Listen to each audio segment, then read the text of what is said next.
வழி வந்தாலும் முருகையா எந்த வழி பிடித்தாலும் கந்தன் வழி நம்மை எல்லாம் முருகையா பாதுகாக்கும் நல்ல வழி.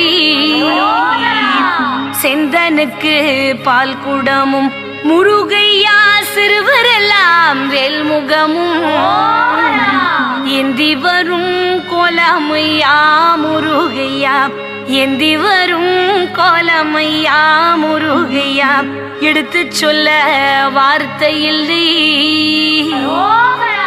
கவடிகள் ஆடி வர முருகையா காவி நிறம் எவ்விடமும் சேவடியை காட்டாயோ முருகையா சேவடியை காட்டாயோ முருகையா சிந்தித்தனில்